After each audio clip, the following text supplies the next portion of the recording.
Welcome, gentlemen. Thank you for coming. This is a very good topic that is affecting not just Philadelphia and the tri-state, but the whole country. Today we have Keith Mungin, who is the executive producer of a brand new TV and film called The Takeback. He is going to introduce himself as well as the rest of you guys. But first I want you to talk about yourself, how you came up with this concept, where you're from, and then we're going to get the other gentlemen involved because everyone on this panel is from Philadelphia, right? So again, my name is Rob Hughes. Keith Mungin, what's up, man? How you doing, good brother? Good. Glad to be here. Look, man, let's start right in, right? Mm-hmm. Tell us a little bit about where you from, how you came up with this concept, because already people talking about it, bro. I've been getting calls all week, and you know, we just had a nice event Saturday and did the casting. 150 people showed up. 150. So we're gonna have one more casting for this, and it's probably gonna be more, right? So altogether, you're gonna have 300 people to decide who you want in your project. So let's talk a little bit, man. Where you from, bro? South Philly. South Philly. One and only South Philly. South Philadelphia. That's where I'm from. Born and raised. Actually, I'm a contractor. Okay. And before I was a contractor, I have a I can't get it out there. Non-profit. Okay. Called the House of Reconciliation, and with that, I tried to be a part of the things that's going on in South Philly because there's a lot of things that's happening down there that need to be corrected, and they're not being corrected through our politicians. So that's why I got involved with the things that's going on down there. Okay. You know, there's a lot going on. I mean, basically, another issue that I'm getting in with is gentricides. That's the well, let's stick to gentrification today. Well, so let's talk about how that helped spark saying you got to do something about this, because I'm sure the higher power, someone has shed some light on you. Sometimes to be a leader, right? You got to get that. Wait a minute, I got to do something about this. So let's talk about that. Let's talk about how I got into this. How you got into this thing. Well, I was in it way before they even came down here. These folks came down here. I actually got into real estate from, who was it? A female who actually put me out, bags flying out the window, and I told myself, this is never, listen, I told myself, you in real estate. Listen, I said, I ain't never getting put out again. Yeah. You know what I mean? So I was in a situation, and I was home watching television with my moms. She was watching Young and the Restless. Yeah. And I seen the guy, Victor Newman. I don't know if y'all know Victor Newman. Yeah, I know that. Yeah. Vic He's kind a of player. Used to watch that. Yeah. Victor kind of a powerful character on there. So when me and the sister was going through it, he kind of jumped in me, and I seen how powerful he was. I came up, I said, I'm gonna buy the block and throw out. So this is where the whole concept of me coming in and learning about real estate. So once I said I'm gonna buy the block, I started investigating about real estate. Okay. And that's how I really got into it. So I started buying houses, and then I found out you needed money for that, and I didn't have it. Right. So getting them. The next phase was how I was going to do it because I couldn't get loans, credit was bad, whole nine. So what I did was start buying shells. So with that, with the shells, I went to neighborhoods, got guys, helped me fix them up. Right on. And that's what that became from that. So that's why I got into this real estate thing. But then as time went on, other folks came down and started buying us out. And I don't know, my life is like a story. We all got a story to tell, man. Sure. And this could be all night if I keep telling it. I'm trying to cut corners to get to the point. Yeah. But I also end up creating a talk show called Baby Mama Drama Child Support Court.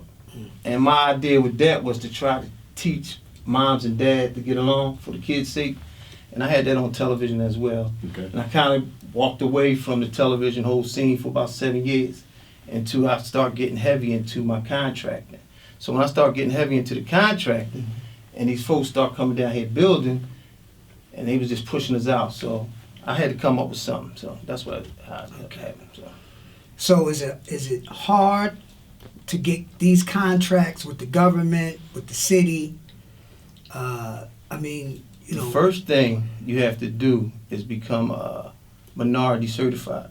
So with that being a minority certified, that means when these developers come into your town, into your city, they have to give you a part of it. You can get 20% of whatever they bid it for and stuff like that. That's the way it's supposed to be. But, you know, they still got a loophole for that too. So we still not getting a piece of the cake.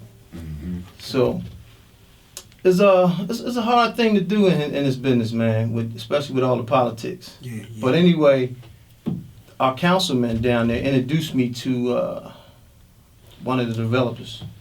We met, we had a couple words. He said, Keith, I want to see, I got some concrete for you. So I did the job, he liked what I done, and he kind of looked out for me. So I grew from that. Yeah. My first year, I made $300,000 messing with them. That's good money. So I was kind of like in a catch-22. Okay. So now my community looking at me like I'm helping these folks to put them out. Yeah. But I wasn't looking at it that way at first because this is my job. This is what I do. Right. So in terms of that, I seen they was upset. So I started trying to figure out a way, how can I change their thinking? Right. So what I did was went to a lot of churches, tried to get the pastors to come together.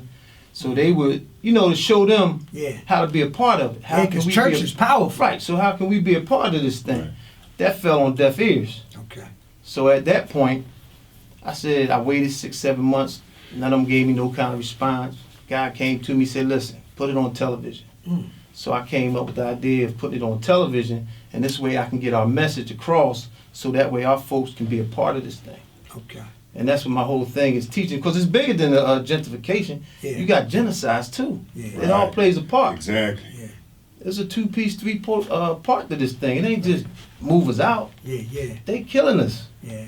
So your main thing is not just putting on a great television show or doing a film. It's teaching America or our people what? I want to educate them how they can come and be a part of something, create jobs for the youth, bring this money back into the community, back into the neighborhoods, get these young brothers off the corner. Because you ride by, we 8 and 9 deep on these corners, and they are nephews, our cousins, our children, and they just hanging around doing nothing. What your politicians should be doing is trying to get that money from somewhere to create these jobs and pull these young guys off the corner. And that's part of my plan. Okay, now you connected to any politicians? Because we all know Rob is really the black mayor of Philly. Right. So well, are you connected? I'm the black mayor down South Philly. South Philly black mayor. Without the title. All right, okay. You know what I'm saying? So now you still connected to some of the politicians? Yeah, I'm still, they all know me. Okay. Yeah, my name carry a little weight down there. They all know who I am. Okay. So we're gonna, now we're gonna talk to Rob a little bit, because Rob, now you see what this project is all about. Tell us a little bit about your affiliation with the politicians. This kind of gentrification is happening in North Philly, and your experience and how it's touched you and your family and your friends so far. Well, I'm Robert Hayes from an organization called Minds of Men, a grassroots organization, and we started in 2006 when it was like 407 murders in Philadelphia. And as I did some more research in community meetings and so forth, we go to a lot of facilities, jails and so forth. I really started finding out that poverty is like a mindset, it's like a mentality, and once we are demasculated as a community, isolated and so forth, and we don't, you notice the time when you go around, you don't see no black businesses. So that's a big piece. Even though we have like $1 trillion, black people have $1 trillion income flow, we don't have any businesses. So we're like the constant consumer. Exactly. You understand what I'm saying? So your money flowing out your community is not flowing in. Right. So when people come to buy the property, you don't have a way to fight that because you don't have no money. And like you say, they don't give you no credit, you can't buy nothing. So we need to find ways to develop the community financially, So if you have a RCO, which is a registered community organization, that is what you use to negotiate with the developers as they come in. Regardless of what they say, they need your permission. See, the one thing we have that they don't have is we got the votes. Now, once you remove or use the gentrification to remove the voter base, their people come in, Philadelphia will never be, you won't be able to recognize Philadelphia in 25, 30 years. Right. So that has to be the organizational piece. You did good by going to the churches, but you have to organize the people. We have to get them to learn to participate in local voting, because if the politicians can't do this without politicians. If the politicians don't represent us, then we vote them out. Right. Right. You got to hold them accountable. You got to put their feet to the fire. And I hate to say it, but it's Mr. Darrell Clark, and there's a few of them up in there, John. You know, you can't even contact them.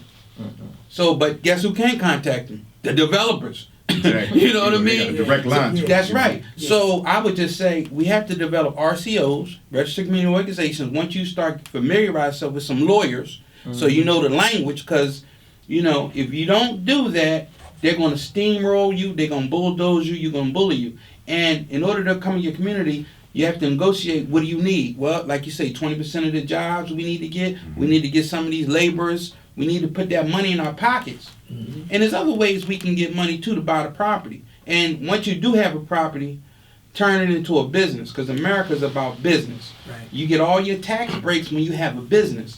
As an individual, the sucker pays the taxes. And they see Donald Trump and them laughing because we paying taxes, and they don't pay taxes. Right. If you look up, you Google how many multi-billion-dollar businesses are not paying any taxes, like Amazon and all, don't pay no taxes. Wow. But when you get your check, half your check go to what? Yeah. To taxes. That's right. So that's what they doing with the money piece, because we don't have those financial conversations. We don't educate people. We don't, even in school, they done took it out. You don't know nothing about opening up a business. You don't know IRA accounts, no 401c, none of this stuff. They don't even tell you how to open up a 501c3. As long as they keep us financially illiterate, these things are going to happen. Wow. Yeah, I agree. Something, man. The most part, I just want to touch on what you said. The most part is for black folks, we have to get our paperwork straight. The only advantage I had, my paperwork was straight. And I actually had meetings with, this was a couple months ago, and I went to a couple of developers and said, look, man, y'all ain't got no black people on y'all site. He was like, yeah, Keith, man, we hire them, but they don't got no paperwork. They never got no paperwork. Explain what you mean. It's part of Paperwork yeah. is getting your license, Gotcha. getting registered with the city, certifications, Insurance. all your paperwork got to be straight. Gotcha. Because now you're moving to another level if you want to make some money. Yeah. Because I wouldn't have been able to make that money if I didn't have my paperwork. Wow. So even with me bringing, God bless him, Mr. George, my old head, we just lost him. Okay. And Mr. George was an old guy who runs around the community that was Oh, doing people's yeah, taxes. Mr. George with the, Yeah, he did taxes. Mhm. So I kind of pulled George in under me. Okay. So George that was my paper man. So I got George to do certifications, the paperwork. Wow. I found the jobs. I went and got the guys off the corner, creating jobs. But it wasn't enough because I couldn't keep them busy. I couldn't keep them that work site for like a month, 2 months. I could hire you for 3-4 days, Yeah. come back, because the politicians again wasn't looking out. Yeah. And this falls on the politicians. They gotta find a way to get some money and get these young folks off these corners, man, because we hurting and they dying. Yeah. Yeah. So Yeah. So Bolo, let's talk to you about how it affects Southwest Philly. Have you seen any of these developers come in and? Oh, I definitely have. My name Bolo Harris. I'm Yeah. from Southwest Philly. I'm a co-host of a TV show about to be launched called Setting Captives Free. What we do is get the stories told of people that's coming out of prison that's been incarcerated for long periods of time, or short periods of time. Yeah, I mean, and they're getting their stories about, you know, how they've been done wrong by the courts, or you know, not even done wrong. They just did a crime and came out and they're just telling their story. Pretty much, that's what I do right now. Yeah, that gentrification thing, man. I saw the dismantling of it. I came back. I was gone from Philly for about 10 years, from '90 to 2000, and coming back in, you know, you saw the people, the other people. You know, they was coming in. I'm like, what's going on here? You know what I mean? Jogging down the street. Exactly. How you Jogging doing, down the buddy? street, riding bikes and stuff like that. And I'm like, when did this happen? When I left, you couldn't go. You couldn't go to a certain barrier. You know what I mean? So you start seeing that, and then I start seeing. This is how I first recognized it: the housing, the brick, that brown brick. You guys, y'all know what I'm talking about. You see that brown brick, and you like, hold on. Then you see who live in that brown brick. So it'd be a brown brick right here and a red brick right here. And then it's going down, and I start reckoning. I'm just riding through the city, and I'm just seeing all this stuff like that. You know what I mean? For instance, one thing that happened in Southwest Philly, Drexel. Yeah. They were trying to buy up property up between King Sesson Avenue, between Woodland Avenue and Greenway Avenue. Okay. They were trying to buy a whole block. A whole block got knocked a friend of mine who passed away, her name was Tyra. She got a petition signed. She went around to all the neighborhoods, 50th Street, 60th Street, all around Southwest Philly, got this petition signed. So they could not, so they could not get that block right there. Mm-hmm. You know what I mean? 'Cause that's like predominantly all black. Yeah. And they would have moved in there, it would have been, police presence would have went up and taxes would have went up and stuff like that. So when she did that, I signed my name, I got on board with it. But it just goes to show like the dismantling of our communities. They're dismantling our communities from the inside. Like people don't see it. I mean, I guess we sitting here talking about it because we see it. Right. But a lot of people that's there, they're really not seeing that, not understanding. They see them coming and they're like, oh, they cool. I'm like, man, y'all don't know what's about to happen. Like they know exactly what they're doing. They plan years ahead. Right. Even if they don't see their plan through, they plan years ahead. Crack epidemic, for instance. They knew what that was going to do. Oh, yeah. Dropped all the property down. Look at Temple right now. Yeah. Temple done bought everything up around there. Because they knew that property was going to drop. They have plans, master plans, diabolical plans that they got in store for us. You know what I mean? And this right here, I hope I want to be a part of it, man. Whatever I can do, the Takeback, like I'm with it. Like we need a defense mechanism or something. We need something to help us But combat. I'm for change. I'm for change, man. I mean, the neighborhoods are looking good. So, but we got to find a way and stop talking. You got to put a strong desire behind your action. You got to move out, make things happen. That's how I feel, man. We keep getting our people richer. You know what I mean? The people that was blessed that go into wealth and have wealth, they get the wealth, they don't come back. So that's the problem.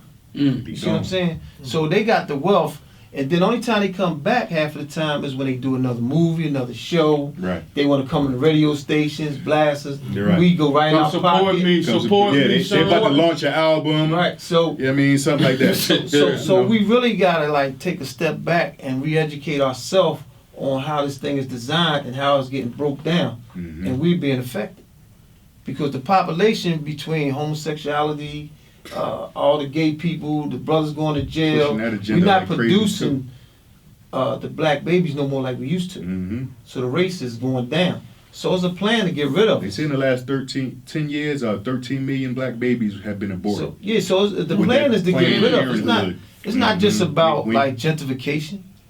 We could be a part of that because a lot of them guys that made it out can come back and buy 2-3 blocks and create jobs. And that's my plan. Yeah. I want to buy 4 or 5 blocks, go to these corners, pull these young bucks off the corner, sit them down at a meeting and say, listen, if you go to school, we gonna guarantee you a job for a whole year. But you after from here, you got to go get your GED. You want to go to college. We got to put things in place. And not only take it a step further back, we got to go to these kids from 2nd grade. You got to go back. You know what I mean? We got to go back from the early stage. So we also got to change the curriculum. And the only way we can do that if we go in numbers to these politicians because we voted them in. So y'all gonna give us what we want or y'all coming out? I'll tell you this. They guarantee the same politicians because they really look forward to low voter turnout. Right. That's how you can predict who is going to be in power, in position. And they know that. So when you mean the education component is very important because right now they still say Christopher Columbus discovered America. Exactly. Like they and still pushing that. They still pushing it, even though they know this a lot, but they still do it. That's what power is. Right. You know they lying like Donald Trump. You know he's lying, but you can't do nothing about it because he's a powerful individual. Yeah. Slavery. Slavery. Oh, y'all sold y'all people in slavery. Well, it couldn't have happened if it wasn't for the participation of other members in over there. So what I'm trying to say is gentrification could not happen without the participation of people on city council. Right. They are supposed to be our representatives. And if they don't represent us, we're supposed to remove them. You got to read a book called Powernomics by Dr. Claude Anderson. He shows how we can develop a plan because we need finances to deal with this. It can't be no emotionalism and this ain't the right thing to do. They don't want to hear that. Right. So the young people are mad at us because we dropped the ball. Yeah. We're not giving them a strategy in order to combat this because they got money. Like you said, what they do about the minority, it sound good, don't it? This is what they do. They cousin somebody, they'll downstairs get in the their basement. daughter. Right. They'll get their daughter, put her in charge of the company. Mhm. Now she's a white girl and she's a And female. she's So that's a considered double minority. Exactly. So they really up in there. Yeah. You understand what I'm saying? And that's how they're doing it. And they're staying in power. And so I believe we need more legal help. Like y'all started I Buy Black, which is very important, because from I Buy Black, they got a black contractors union that's going to help the novice contractor get his paperwork together. Okay. Now, once you get your paperwork together, if they still do the loopholes and shenanigans, now you know what you do now? Mhm. Now you sue them. Yeah, That's the only thing they respect. You got to sue Yeah. them. yeah. Power respects power. That's Yeah. it. So It what do you hit their think? pocket. What do you think? Also, yeah. So now we got two components: politicians and the celebrities that are from Philly. Don't do nothing. How can we Not put just them Philly, together? all over. Yeah, but let's talk about Philly now. Okay. There's some Mhm. celebrities that are well known from Philly. Right. How can we devise or develop a plan to get them involved in the politicians so now we can buy our own blocks? Right. Now, like you said, even in the script, get the young people, hire them, get them off the street, and they the contractors, Right. right? And then you get the elder brothers to be the supervisors. Exactly. Because we all know, historically, the fathers, some of them, were not in the home. Right. So now, That ain't by accident. tell us a little bit about that, Well, Rob. design. Go Well, you ahead. got Tell me about the conspiracy design. all the way around the board with this when it comes to black people. Conspiracy is all up and down this, man. Only loan we can get is for a car. Now you want a car, Yo, you can get that car That's loan. 22% Wow. You go interest. for a house, it's a whole different situation. Mhm. So you're not gonna get that house. Yeah. But I don't know the difference why you give me a car loan, but you won't give me the That's house. 22% interest. Right. So, Well, they're making you So- a debt slave. yeah. See, So a debt slave, you want to go to work. You know Exactly. what I mean? Debt slave, you could take that loan, and then if you can't pay it, they take it back, and you still owe the money. So Exactly. America's made off of debt. And you know, debt can also cause mental health and all that. But let's get back to the black fathers. If you ever get a chance to Google or look up Dr. Joanna Jakufu, we talk about the conspiracy to kill black boys. And what happened is the best way to kill a chicken is to kill the egg. Mm-hmm. So you get them while they're young. You know what I mean? You poison their mind. You put the Ritalin, it's like baby crack and all that kind of Exactly. stuff. I was just talking You about know? that. So as you do these things, you get the father out the household because the father brings the discipline. You got a young man who don't have discipline coming into society. He's X is on his back. You know, he go to school. He can't sit down and all that kind of stuff. The diets and all that. So it's a lot of stuff affecting our young boys. And remember, if this is a warrior class, you kill the warrior. Right. And then you ain't got to worry about. And to piggyback off that, I just Mhm. learned that they took the NTAs out of the schools and Wonder replaced why. them with police officers. Uh-oh. Now we know why that kids aren't going to school respecting police officers. They're going to be scared of police officers. Mhm. When we had NTAs, when NTAs was in school, Right. you had respect. The NTAs cared about you. Now you got a police officer. You think a kid's going to run to them? Like we had it's- one named it's- Mr. it's- Johnson. You see Mr. Johnson, you broke out that hallway. Right, You know right. what I mean? Yeah. That's how we came up. Yeah. Yeah, they took Mr. that out of Johnson. schools. Yeah. They no more NTAs. But They they don't have know it. they taking the schools out now. Yeah, So they great I clothes. mean, what, listen, it's a 21? mass conspiracy when it comes to this, man. Yeah, I don't care how man. y'all want to look at it, Presidential man. pipeline. I Right? mean, all the way around the board, they got it covered from being locked up, from Mhm. getting rid of these schools. So it's up to us. Right. Until we sit down and stop talking and start looking at each other in a different light, Mhm. and that jealousy and envy, that's another Gotta disease. get it out of there. So, you know, you got to get rid of that first Mm-hmm. because it's lonely up top. And the only reason most time people lonely because people jealous. I see it all the time. The dismantling from, like you said, like the prison pipeline, or take the fathers out. You know what I Mhm. mean? Now no discipline, right? Now you go to school, they don't have no discipline because and then the parents helping when they, when the kids do bad things, right? Like I'm gonna tell your mom, the mom going to defend the kid before they. Not You know what I my mean? So- baby. Exactly. So it's like they started, they know what they do. Like I said, it's been a diabolical plan, and they planned this for years, decades in advance, and it's coming to fruition, man. And it's good. It's Did you see that movie Trick Baby? Trick Baby. Yeah, I Back read in that the book day? too. I read the book and I seen it. Yeah. Guess what? All the way back then, they was thinking about and planning what they doing right now. Decades It's in called advance. social engineering. Exactly. And Decades. listen, in my man said this so eloquently. He said, if we not at the table, we on the menu. Mm-hmm. That's So deep. what do y'all feel about capitalism? I mean, Capitalism, America, you make capitalism, this is the richest country in the world.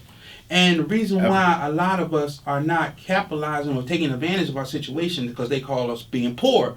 Poor just means people overlooking opportunity repeatedly. We're not learning the language of finance.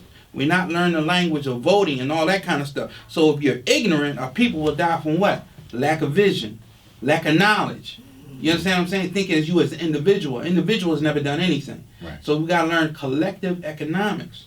Capitalism is not a bad thing as long as you make it work for you. Right. We don't talk we as black men or family when we die, we don't leave our kids nothing. Right.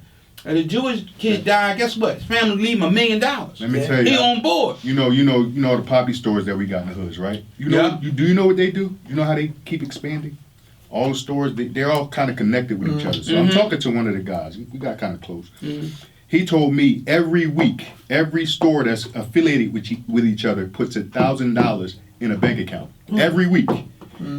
Go buy another store. So you see those young guys, and then the next time you see them in another store, because they're running that store, because they got that $1,000 a week, however much they added up to go buy them another store. This is what they do. This is how they keep expanding. Collective economics. I didn't know that, but now I see it and talk to the guys. It's like, wow, like, So how can we do it? How can we do it, man? I don't Slave mentality, man. Yeah. So listen, actually, I will tell you this. Man, I'll tell you this. It's something called Tioga Jumpstart. Now, I understand it's Mr. Ken Weinstein and all them, they little money situation. But like I say, you have to learn to take what the enemy has, in order to work for yourself, right? So it's sort of like guerrilla warfare. So what they do is if you see a property, they'll buy the property for you. If it's $50,000, they buy it. If it costs $50,000 to fix it up, that's $100,000. You only have to pay 10% of that. Right. And being as you in the program, they'll buy the property for you. I'm just and so once glad. they buy the property for you, I'll tell you this: you can sell or flip it, or you can keep it as a business. Right. I'm just saying that to give people some resources so you can get to the game. You can't get in the game if you ain't got no resources. Well, I'm glad I'm running into guys like y'all, because I've been talking about this with my friends in the hood for so long.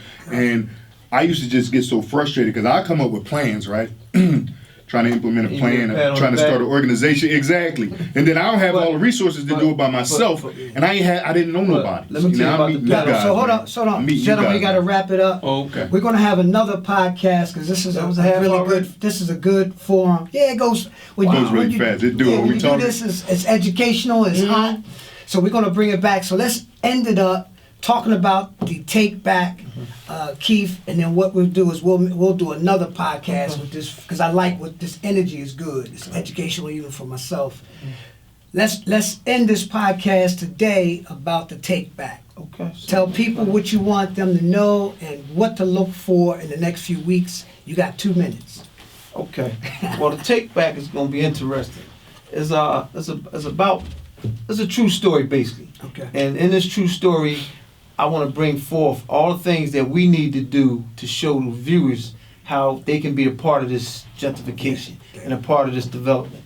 So once we come together and I show y'all the strategy that I put together, and I'm quite sure it's going to work. I know it's going to work because it came from upstairs.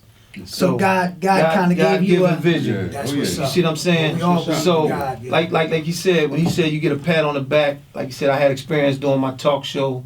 I'm kind of familiar with the film industry, and now I'm into. I have 3 patents because of that. Them pats on the back. I knew God blessed me with big visions. I needed money to do what I need to do. Nobody's helping me. So now I have 3 patents. Hopefully God blessed them to come through, and I'm going to do what he put me to do. Oh, they will. It's done. So- That's what It's already done, bro. You got that. That's done. Yeah. I love it. So it's already So written. let's Let wrap me it just up. say put God first in all Oh, things. definitely. First. God is Yeah, first. exactly. Everybody that knows me, they know my saying or my tag is Right. God is good. So we definitely need God in our life. I want to thank y'all for taking the time to come Appreciate down. you. Appreciate we you. will see you next week on Take Back 2. We're going to talk about this subject a little bit more. Thank you, brothers, man. Appreciate you for Everybody. having Glad me. to be here. All right. God bless. God You bless. think you lost, you lose.